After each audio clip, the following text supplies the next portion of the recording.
Tidak ada laporan buat si A. Itulah konvensional. Ini rugi. Tapi lihat multi level. Si A rekomendasi kepada si B. B, beli ini aja bagus. Si B beli.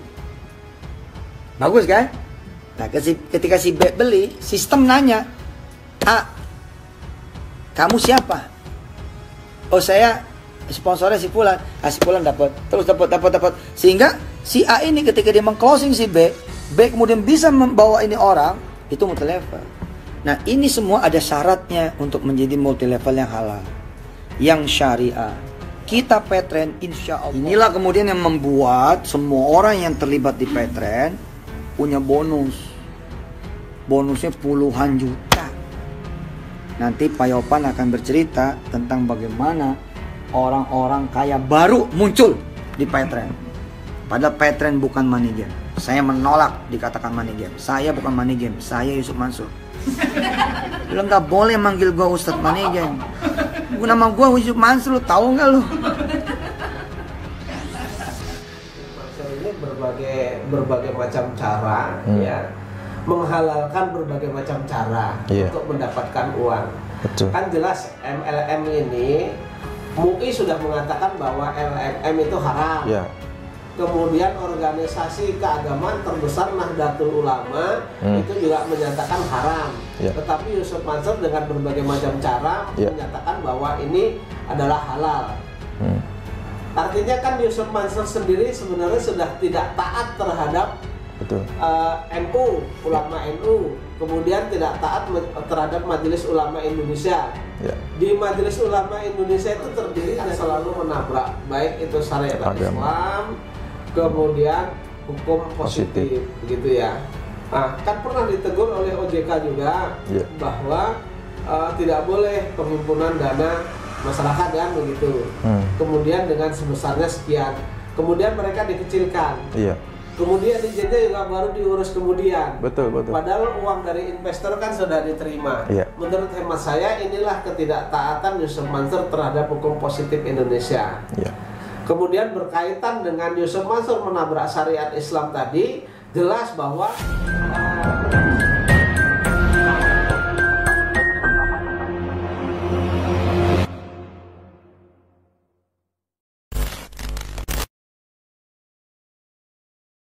tinjauan dari sisi bisnis atau hukum itu Pak ya. Nah, ini kan banyak dari kalangan ulama yang mengatakan MLM itu haram, kemudian Petren itu jelas haram. Nah, ini ada video Yusuf Mansur itu dengan segala narasi ya, pandainya membolak-balikan kata gitu ya. Dia seolah-olah mengatakan atau meyakinkan kepada masyarakat bahwasanya Petren itu halal, MLM itu halal gitu ya. Nah, ini videonya teman-teman. Swalayan, counter, agen, sama yang di sokmed itu sama. Nah, cuman secara sistem kita bagi dia karena dia owner. Inilah kemudian yang membuat semua orang yang terlibat di Petren punya bonus. Bonusnya puluhan juta. Nanti Pak Yopan akan bercerita tentang bagaimana orang-orang kaya baru muncul di Petren. Padahal Petren bukan money game. Saya menolak dikatakan money game. Saya bukan money game. Saya Yusuf Mansur. Lu nggak boleh manggil gue Ustadz money game. Nama gue Yusuf Mansur. Tahu nggak lu?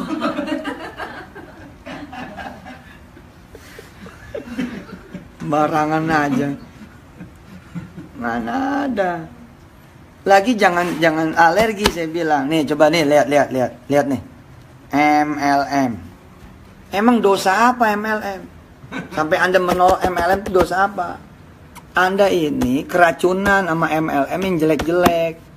Keracunan sama MLM yang kacau-kacau. Keracunan sama MLM yang buruk-buruk. Jangan samain dong. Bila ada satu warung beras jelek, masa semua warung beras dimusuhin? Betul nggak? Bila ada satu orang kampung jelek, masa statementnya orang kampung ono jelek semua? Bila ada satu bangsa ada yang jelek kelakuannya, masa satu bangsa itu ikut jelek semua? Hah? Jangan kayak orang Arab. Lah emang kenapa orang Arab? Kan ada yang begitu nih. Jangan kayak orang Arab. Tuh, tar dulu kenapa sama orang Arab? orang Arab sialan. Kenapa sialan? Kerjaannya berantem mulu. Waduh, emang semua orang Arab berantem mulu apa? Jangan begitu. Kita nggak bisa umroh loh kalau orang Arab nggak ada yang baik. Nah nyatanya orang Arab banyak yang baik. Kita bisa umroh, bisa haji. Mau ente dibilang Indonesia bangsa koruptor? Mau? Gak mau. Itu kan segelintir orang saja. Mau Indonesia tukang berantem? Mau? Enggak. Itu cuma beberapa kampung sama kampung aja. Indonesia rusuh terus. Masa iya Indonesia rusuh terus? Indonesia negara banjir. Tar dulu nih. Banjir cuma di beberapa titik. Ini kita 560 kota kabupaten. Indonesia itu negara gempa, jangan ke Indonesia. Jangan begitu bos. Gempa cuma di beberapa titik. Dan itu pun nggak lama. Bentar insya Allah. Banjir lagi, bangkit lagi. Gak boleh generalis. Begitu juga Petren MLM, nggak. Wah udah. Berarti lu kesempatan buat dapat bonus ratusan juta hilang. Dengerin dulu. Nih ada toko buku nih. Bos, ini suka saya contohin. Toko buku. Apapun namanya. Ya, kita nggak usah nyebut, jangan nyebut Gramedia nih. Kita jangan apa nyebut. Ya jangan nyampe nyebut, jangan nyebut Gunung Agung, jangan nyebut Wali Songo. Pokoknya ada toko buku, gitu ya. Oke, terus biasa nih, lihat nih Bas, mari. Oke, Anda beli buku nih, ya kan? Nih Anda beli buku nih, deng. Pertanyaannya, Anda pembeli atau owner toko buku? Pembeli. Namanya pembeli dikasih bonus 10 dia 10, bonus 20 dia 20, bukan owner kok. Oke? Nah, ketika beli, bagus nih buku ini. Ya, Bas gini aja nih, coba ke sini. Oke. Bonus nih. Bagus bukunya. Oke, beli buku, bagus. Kemudian dia referensiin ke teman yang lain. Referensi ke teman yang lain. Temennya jalan beli buku. Pertanyaannya, dapat apakah si A dari toko buku atas referensi dia kepada si B? Enggak dapat apa-apa. Kabar pun enggak ada. Kali dikabarin, A makasih ya, B udah beli buku katanya direkomendasi sama si A. Nah, inilah namanya jual konvensional. Bukan MLM. Konvensional. Ketika si B ke si C, C ke si D, D ke si E, kemudian transaksi ada 1000 buku di sini. Yang tidak tahu nih si A tidak tahu. Terjadilah 1000 transaksi. 1000 orang beli buku. Bahkan 1000 orang ini sepanjang tahun menjadi new buyer. Oke? Menjadi pembeli baru buat si toko buku ini. Adakah laporannya buat si A? Nggak ada. Tidak ada laporan buat si A. Itulah konvensional. Ini rugi. Tapi lihat multi level. Si A rekomendasi kepada si B. B, beli ini aja bagus. Si B beli. Bagus kan? Nah, ketika si B beli, sistem nanya, A, kamu siapa? Oh, saya sponsornya si Fulan. Si Fulan dapat. Terus dapat. Sehingga si A ini ketika dia meng-closing si B, B kemudian bisa membawa ini orang, itu multi level. Nah, ini semua ada syaratnya untuk menjadi multi level yang halal, yang syariah. Kita Petren insya Allah. Jadi pada sudah jelas-jelas di kalangan ulama sudah mengharamkan Petren, mengharamkan LM, tapi Yusuf Mansur tetap ngotot. Ya, dengan segala narasi yang dia sampaikan bahwa Petren itu halal katanya. Ini Pak Zeni bagaimana ya Pak? Jadi menurut hemat saya Yusuf Mansur ini berbagai macam cara ya menghalalkan berbagai macam cara untuk mendapatkan uang. Betul. Kan jelas MLM ini MUI sudah mengatakan bahwa LMM itu haram. Ya. Kemudian organisasi keagamaan terbesar Nahdlatul Ulama itu juga menyatakan haram. Tetapi Yusuf Mansur dengan berbagai macam cara menyatakan bahwa ini adalah halal. Artinya kan Yusuf Mansur sendiri sebenarnya sudah tidak taat terhadap betul. NU, ulama NU, kemudian tidak taat terhadap Majelis Ulama Indonesia. Ya. Di Majelis Ulama Indonesia itu terdiri dari beberapa organisasi yang masuk ke sana, pengurusnya itu terdiri dari beberapa ormas besar loh Mas. Ya. Ada Persis, kemudian ada Muhammadiyah, ada kemudian Nahdlatul Ulama, kemudian ada banyak lagi yang mungkin tidak bisa saya sebutkan satu persatu, kan sudah menyatakan haram. Itu. Jadi kalau kita tidak mengikuti fatwa MUI, kita tidak mengikuti fatwanya Nahdlatul Ulama, itu kita harus ngikutin siapa gitu. Iya, iya. Nah, yang tidak mengikuti ya bisa saja dikatakan sudah sejalan dengan pemikiran syaitan mungkin ya. Iya. Gitu. Tapi memang itu memang gaya-gaya dari Yusuf Mansur ya. Seringkali berani melabrak syariah gitu Pak ya, atau melabrak aturan. Bukan hanya aturan agama, dari aturan hukum pun dia langgar gitu.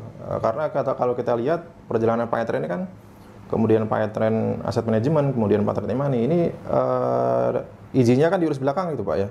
Betul. Ini kan banyak melakukan pelanggaran dan kemudian akhirnya kan ditutup oleh OJK begitu. Jadi kan pernah ditegur juga oleh OJK pada saat itu kalau nggak salah ya.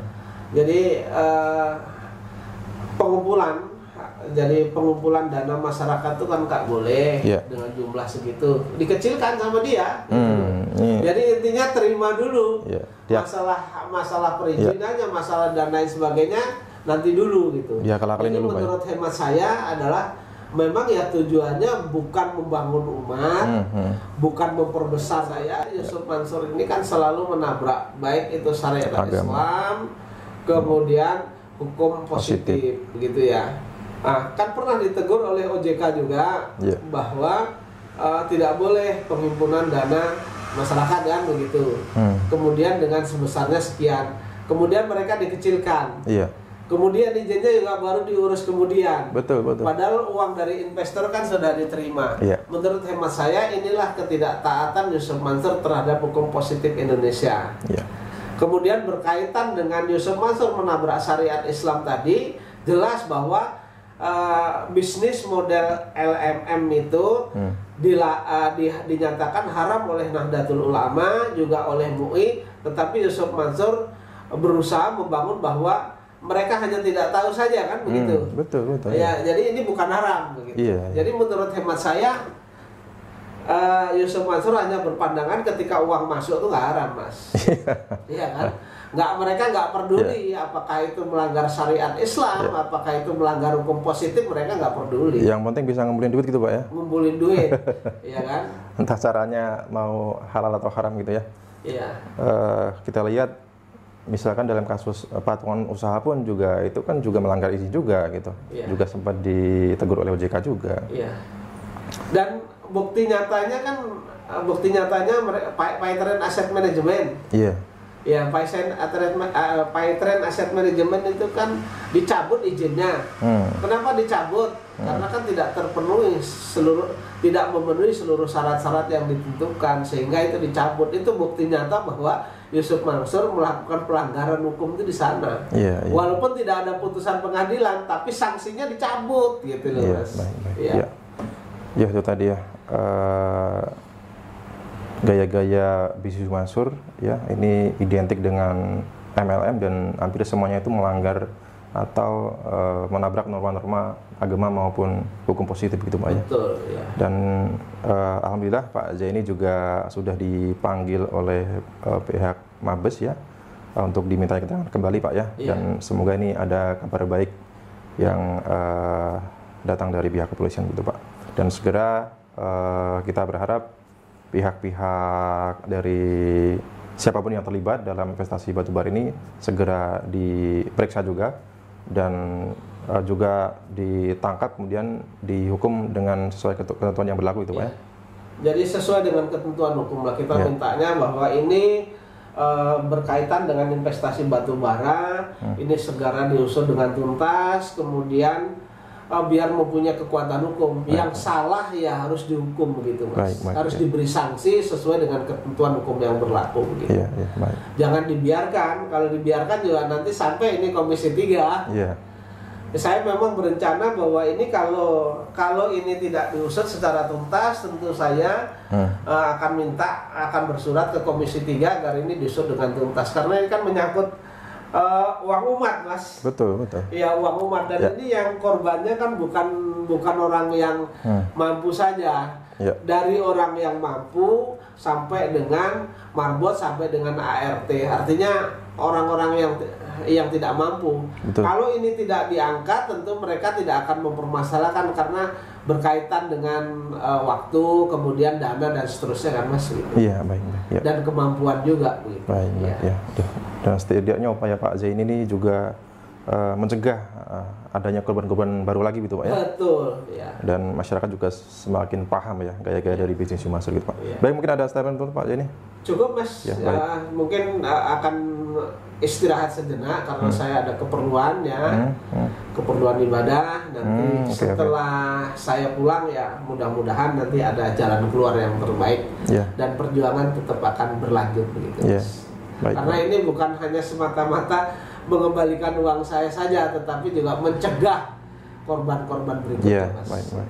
Jadi amal ma'ruf nahi mungkarnya tetap berjalan. Iya, siap Pak. Oke. Iya. Ya, baik teman-teman, itu tadi perbincangan saya dengan Pak Zaini Mustafa. Semoga ada manfaatnya. Saya dan Pak Zaini dari kata Wisata Cibubur mengucapkan terima kasih. Wassalamualaikum warahmatullahi wabarakatuh.